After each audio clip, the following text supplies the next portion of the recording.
What's up, everybody? Welcome back to another episode of Erabody's podcast. I'm your boy Ricky. And I'm Honorable Daren D. Parnell, the street speaker himself. Welcome, brother. Yeah, man. No, you welcome.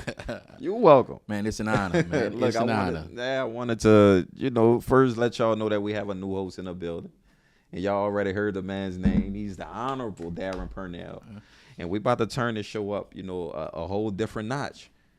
Shout out to our girl Carol. Still part of the family. We love you. Still part of the family. You know what I'm saying? But sometimes with, this process, some people need to take a step back so they can see how they want to be implemented. And we just giving space. We giving grace. You understand? So today, man, is about accepting the new endeavor. You know what I'm saying? The new blessings that God has prepared for us and put on his table. Right. And fill y'all in on what's about to happen, man. And, man, I'm so grateful and thankful to work with you, the whole team, man, for this honor to be on here, and look forward to doing big things, brother. Yeah. All right, cool, man. Yeah. Look, welcome aboard, bro. That's what I got to tell you. Welcome aboard, D. Man, it's an honor, man. Yeah. It's an honor. And I ain't lying, this man.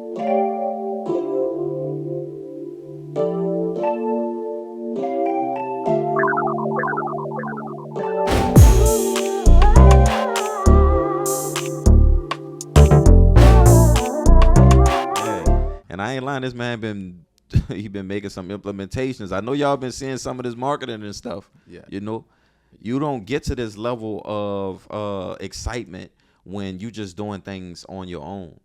Like, it really takes teamwork. It takes partnerships to make this look, to make the look the way we want it to look. And a lot of times, a lot of people don't like the teamwork aspect. We so caught up in culture of I'm doing it. And a lot of times when you study big corporations and big companies, you will see so many different elements of them working together. Mm-hmm. McDonald's and Coca-Cola like a team. Yeah. They like a team. They run hand in hand. So if you're going to be the best, that's what you got to do. Yeah. I totally agree. And I'm starting to see how it works. Because I used to run on film, bro. I'm telling you. I used to run on film to make sure the I's was dotted and the T's was crossed. Me and my wife. Yes. But having you added to the table, like, I already seen a shift in a positive direction. And what you just said, teaming up with people is great, but you have to team up with people that have that value that you have or whatever. So they got some people, they just like day weight. So teaming up with them is like you ain't getting nothing out the deal. Yeah. So you want to team up with some people that can carry the load. Yeah. So it's like playing on an all-star team. Mm. The dream team is the easiest team to play on because everybody accountable, everybody can make the shot, and that's how it's supposed to be. And that's how a great team is. I like how you put that, bro. Yeah, that's what it is, man. It's big things, man. I like how you put that, bro. All right, so look, let's jump into the segment, right? Segment one, man. What are we talking about? Man, what's going on? What's going on in the world, especially in the city of New Orleans, man? What's going on? What's really going on? We 1 month and I would say it's a month and some days or whatever. We are still out of the 10 prisoners that have escaped from the Orleans Parish prison, Anthony Macy and Derrick Groves. If you have not heard the story about these, the last two guys that's on the run, they're actually taking parlays on who's gonna get caught on last. But I will say that, man, when this first broke, the news first broke that 10 prisoners can actually. Alcatraz movie wasn't like this. Yeah. They only had like 2 or 3 of them. 10 people getting out at one time, out the same way, the same day, the same hour. Yeah. They crossed the interstate. Yeah. I ain't never crossed over the interstate. They crossed the interstate. So to see something like this in our city, man, in the council president having keys to the jailhouse that when somebody get fired or let go, they don't turn in the keys. Yeah. So, man, we are in a wreck, man. But these 2 guys that's still on the loose, Anthony Macy Massey just had a birthday. I think he turned 32 or 33. I'm not mistaken. But to these 2 guys, man, what would you say? I mean, first I want to give a shout out to the families of both of the individuals, right? Because I have a real good relationship with the auntie, Jasmine Groves, of Derrick Groves. Yeah. And being formerly incarcerated myself, I understand the struggle. And if you have an opportunity to get out, I would probably do the same thing. Right. Like, I'm not even going to lie to you. Mm-hmm. And I feel for the brothers, because if an injustice was done upon their situations, I feel like there should be light brung to that situation. Yeah. I feel like the penal system should understand that if you want change, you got to change within. You know what I'm saying? Because once you get behind them bars, bro, you know, like I was there. Once you get behind there, you are treated like dog shit. And what you're saying is so crazy. When you look at the last two, Anthony Massey's father was killed, and he was actually good friends with Lil Wayne stepfather that was also killed, Rabbit. He was shot in front of him. Mm-hmm. Derrick Grove's grandmother Kim Grove was killed by NOPD officers. Mm-hmm. So the injustice in this city has been done to these guys. Yeah. Now they're front on news, and it's like, man, it's just I just hope we can get this over with, and I hope these two, like you say, praying for the families. It's kind of like tough feelings. It's hard to say I'm not rooting for them. Yeah. To stay away and just don't harm nobody and just be on the run for the next 40 years. Yeah, I think they're smarter than that though. You know, because if they was gonna hurt somebody, it would have been when they first got out. Yes. You know what I'm saying? Right now, it's just about either putting these stories out. This is what I would do. Right. You know, put my story out. Right. And stay out the way. You know what I'm saying? Do it, give it to them in little pieces. Right. Because you still don't want them to get on your trail. But I'm rooting for them. Right. Like, for real, for real. And the invitation is out there to you guys. If you guys want to reach out to us, we'll do a FaceTime with you guys and tell you a story. Now, don't FaceTime us. Don't look. Say don't FaceTime us. Social media networks or whatever. If you guys want to reach out or whatever, and you want to tell your story, I'm accepting it. Yeah, we definitely accepted the story, but don't FaceTime us. Yeah, you know what I'm saying? Y'all brothers stay free as long as y'all can. Stay safe, and you know, don't cause more havoc because they ready to do something to y'all. Right. Don't give them a reason. You know, a bigger reason, I should say, anyway. Right. You know. Next thing they have going on that's been popular. This thing has been exploding. They have something called the T app. Yes. And in the great city of New Orleans, this T app, they say it's supposed to be a dating app where you're female, you can get accepted on there, and once you get accepted, if you dating a guy, you can get a background check on him. You can upload him, and other women will tell you who he is and what about him. And I just hear they give you colors or whatever. If a lot of people say something about you might be on green, you might be on red, I hear that. But what happened is in New Orleans is that type of city. Yeah. They're going to entertain it. So first, before we get into the T app, I want to know, bro, do you have a T app? Or you accepted into the club? No, you got to be a woman to get on there. This just is what I'm hearing. Everything is speculation. This is just what I'm hearing from people in other platforms where this is what's going on with the thing. So they got a screening process. So they know if you're a woman or a male. Yes, it's a screening process. So it's you got to take a picture, and they got to verify you're a woman. You got to I think create a name and that's wild. Yeah, that's wild. And it's supposed to be for you to do back, but you know things that's built for good sometimes they're not always good. Yeah, it's supposed to be for you to screen this guy you dating. Put him on there, and some women supposed to help you out to say he good or he not. But what's going on is the mess, the foolishness. Right. Always. And what I'm hearing is every guy on there, they putting him in a gay category. In a gay category? Yeah. Oh, he gay. He's suspect. So men can't be on there, but they can upload pictures of men on there. Yeah, and other women just comment and tell you about them. Yeah. And then they're doing it in a negative and a messy manner. Yeah. Where in the city of New Orleans, the men say, if you going to go low, I'm going to go to hell. So what men been doing, taking educated guess on about what woman did what. Yeah. And what they doing is they just putting it up. You might be anonymous on the T app. Yeah. But on Facebook, Instagram, and all that, they just putting it out there. Oh, so the men is going and counterattack them through. Counterattack them. Oh, yeah. And you didn't did a sex video with me. You didn't have oral sex 10 years ago, and you forgot about it. What? But it's still in my phone. Come on. All right. I hear one man exposed. He gave a girl STD. Yeah. Now, when you dig the grave for me, you didn't think that was going to come back out. And then, you know, some of these women got professional jobs. Yeah. NOPD is on there heavy. Come on. They say, oh, yeah. No.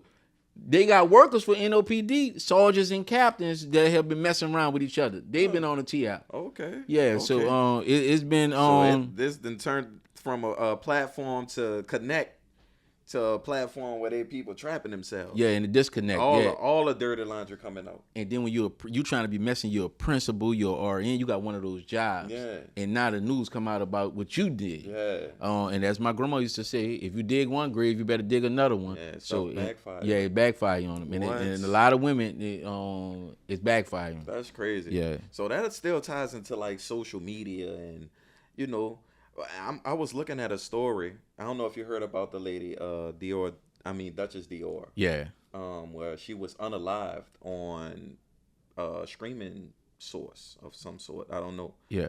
But they were airing out each other's laundry. Right. You know what I'm saying? Her and her husband, I don't even know the guy's name.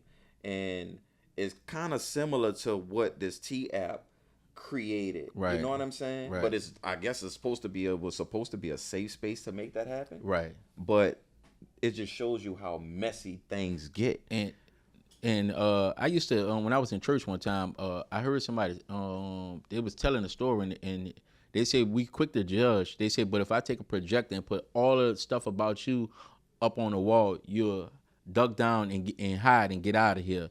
And a lot of people they feed off of negativity and they try to when they have something about you, but we live in a social society. They got cameras everywhere. Mm-hmm. Now when somebody when you turned your life around, but when you were stealing back then, now they finding those videos when you were stealing. Mm-hmm. Now your job 20 years later come up to question about decisions you made, all because you want to be funny and make fun of somebody else's situation. Yeah. And Voodoo was involved, I think, with the with that case. He was like that.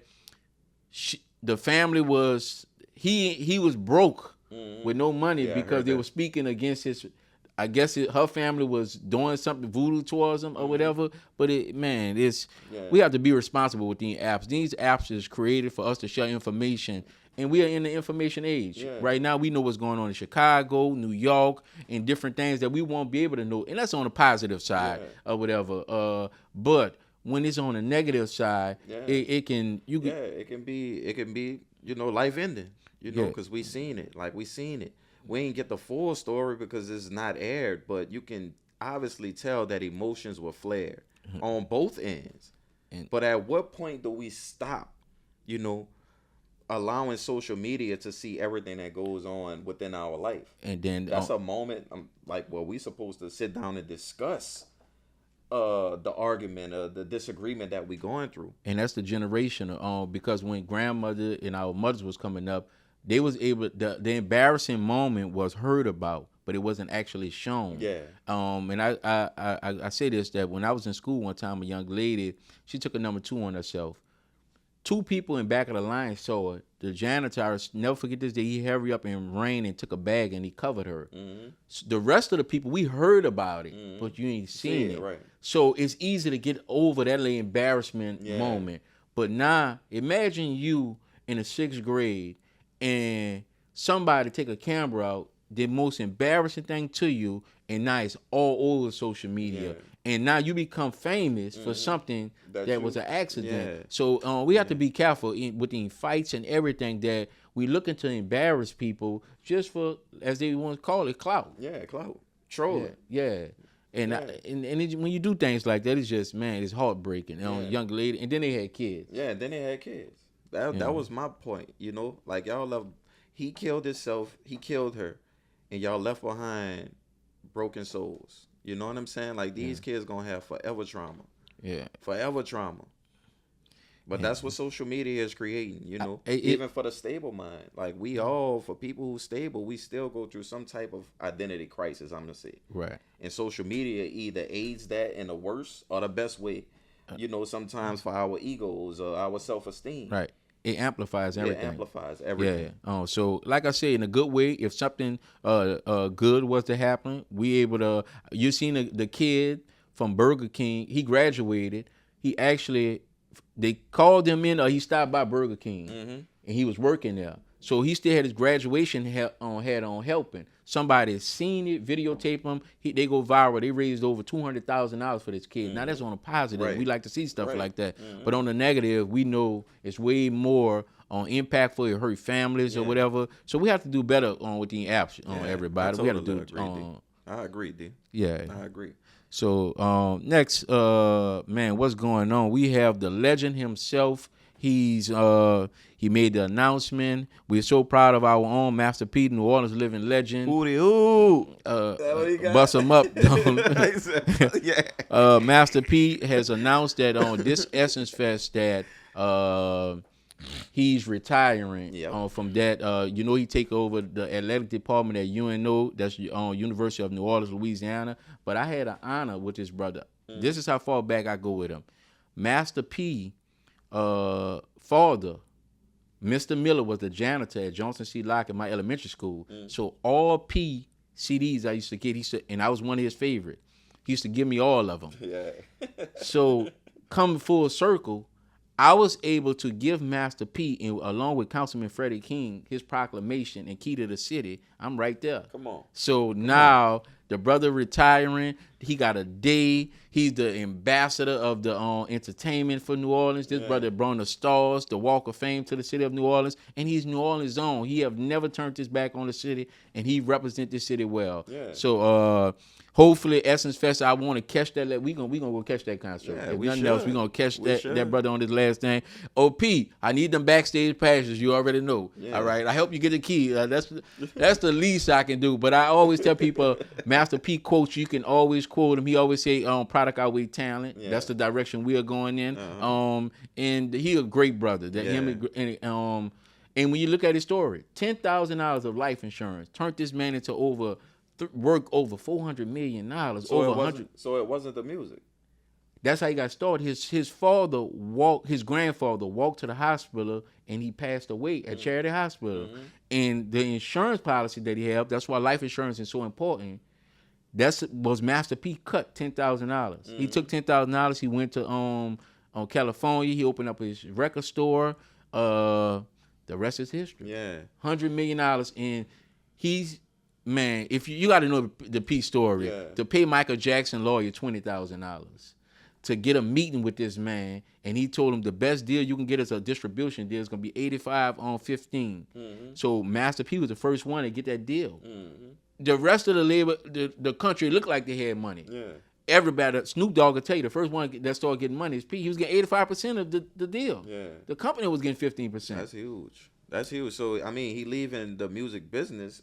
Is he also leaving behind the role that he inherited, even for our city? Well, being an ambassador, like.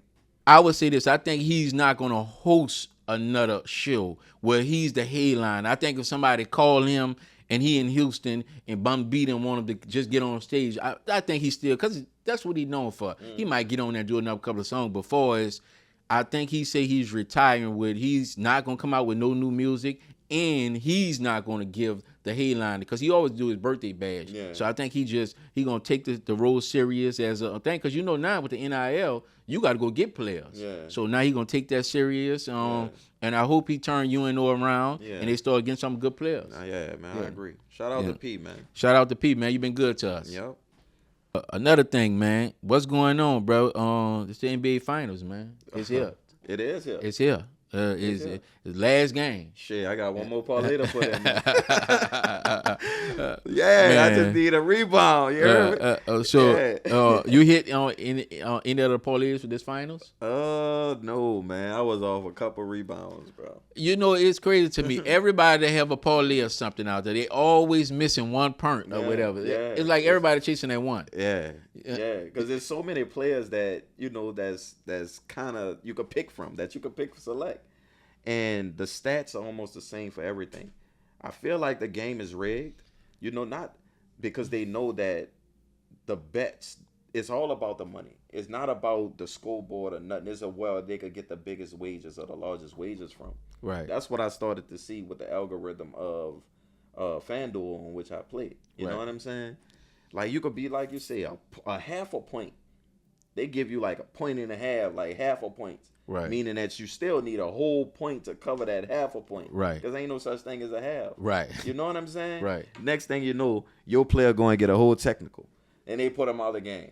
Right. And the NBA player, Nate Robinson, said he was going to make $2 million. And he said he was healthy and everything. He said Doc Rivers didn't play him. Just DNP. Yeah. Or whatever, the last game. So some of that is involved in it.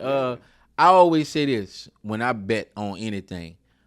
If I don't have inside information, I can't control it. I don't want nothing to do with it. Oh yeah, I think all bets is rigged. You're rigged. Yeah, so you don't bet on FanDuel. Don't. I just think all of it is rigged. If they even catch you knowing anything about it, consequences.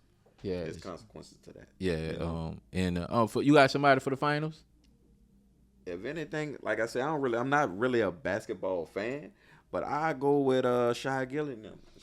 So you gonna go with OKC? Yeah, I'm OKC. So look, we're gonna bet a dinner on this, all right? So me just to being an advocate or whatever, in this game 7, Halliburton in Indiana, man, them guys comebacks has been tremendous this playoff, and I'm gonna stick with it. I know OKC at home, but I'm gonna go just to go against you. Lunch on the line. I'm gonna go Indiana. You're going Indiana. I'm going OKC. All right, so we'll see. We'll see, man. And I got a good restaurant. You know, I'm gonna go to a nice restaurant. Okay, cool. Same here then. You know what I'm saying? Yeah, bet is on. Yeah, it's on, man. Let's go, Thunder. Yeah. This is segment 2, titled "Do You Remember?"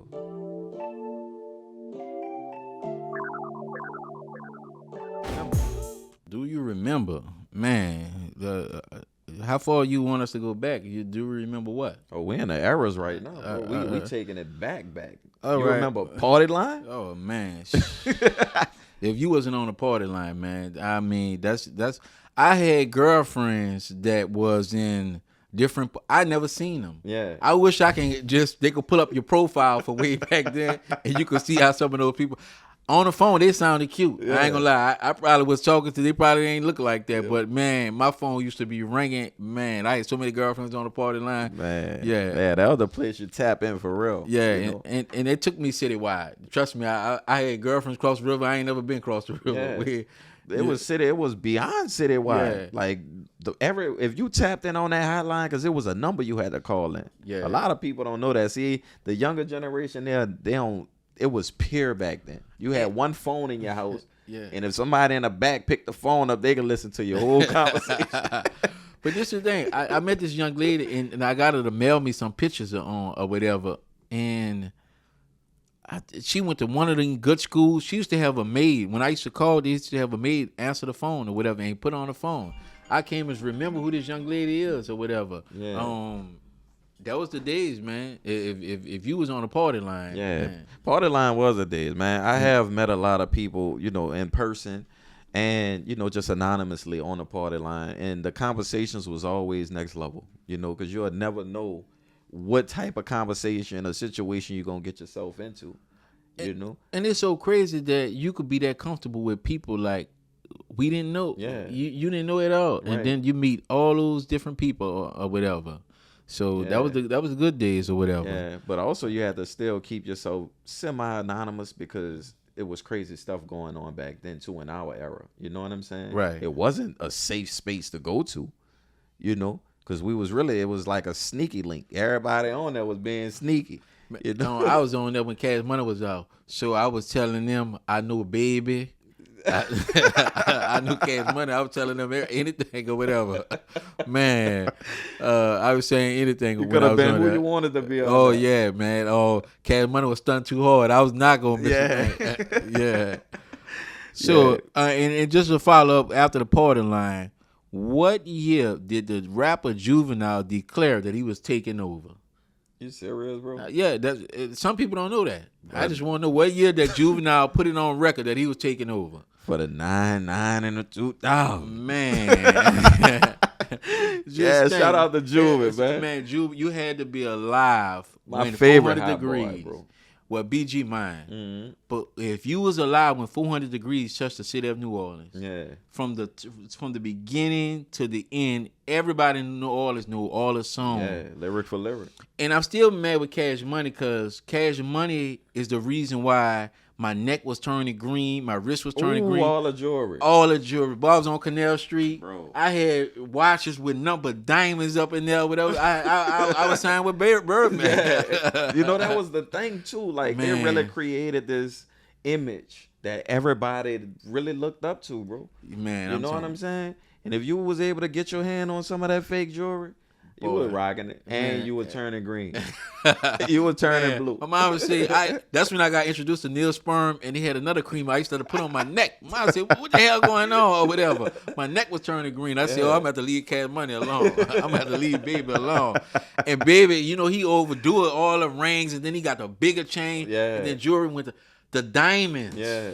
Man, they had dudes with like golf balls in their ear. I'm like, oh no, I can't go that big. It's gonna be hard to tell somebody I paid for this on a bus. It's gonna be hard to golf balls in there. Yeah, man, them dudes. Or Kelly, he was another one with the big old. He was running with Cash Money. He had the big old earrings in. Yeah. So man, that was the. Man, it had to be a time, man. You had to be there. The pictures don't do you no justice. Yeah. You're right, bro. Yeah, man. I'm so glad I was there. And if you a New Orleans legend, if you from New Orleans. And when I say what restaurant, that was on Elysian Field in St. Claude, and it was 24 hours. What restaurant that was? That was on Elysian Field in St. Claude. Yeah, 24 hours. That was Jeans. Oh, yes. That's Jeans? Yeah, that's Jeans. That's Jeans. Big Purple. Yes, Big Purple. Indeed.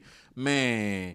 24 hours. They used to give you your sandwich in a plate. Yeah, in a plate in your little white paper wrap. Yeah, they used to fold it up in a paper plate. And that bit was greasy too. Yeah, 24 hours. It was man. greasy. It was delicious. Yeah, you had to be there, man. It was a time to be alive. Yep. Yeah. So. Yeah. Shout out to Jeans, man. I forgot about it. I don't know what they changed it to now. I don't know if it's like a club or something. No, I think. They supposed to be turning the old building into condos. Oh, it's a condos? Yeah. Yeah. So they pretty, huh? A bank? Oh, they changed it into a bank. Yeah. Yeah, man. Y'all took the hood away. Y'all took the hood store away. That was a place you could really go and eat all night. And that's Quality why food. If you move from New Orleans and then you come back, some of the staples that you used to see is just gone. Yeah. It's like I feel like my whole childhood gone. Yeah. Hurricane Katrina took on Johnson C. Locker, which is my elementary school. Hurricane Katrina took the old project. So it's like now when I'm riding around in New Orleans where I used to go to the club and that, it's a restaurant now. I used to go and escape. It's the Duck Off is not here anymore. Yeah. So it's like a room was not here anymore. So it's like it's a whole the daiquiri shop on Crowder is not open anymore. So it's almost like it's not New Orleans anymore. Yeah. And remember how we used to go on the lake on Sundays? It was a that was a thing to do. And it's like it's just is gone. Yeah. So and then all the restrictions and stuff they put up no loud noise signs, and this was a place where we actually came together and congregate, have a good time. Man, you know? And now everything's new. Man, so I think that change is good, but New Orleans is a city that's built on tradition. So a lot of times that when tourists come to this city, they come to this city and they love the things that we're able to do. Right.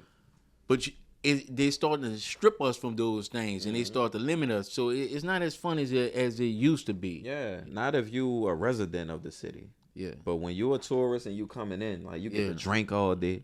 You get to smoke what you want. You know what I'm saying? You get to be out all night, party all night. They got a club for you. Right. You know? But for us residents, for locals, it's like, man, y'all stripping us dry. Bro. So before we let y'all go, we want to introduce y'all to some of the new projects that we have coming for you. You know? So fill them in, D. Man, we have our first book together. We coming out with on July 1st. It's Businessmen. You got to get you a copy. It's going to be out.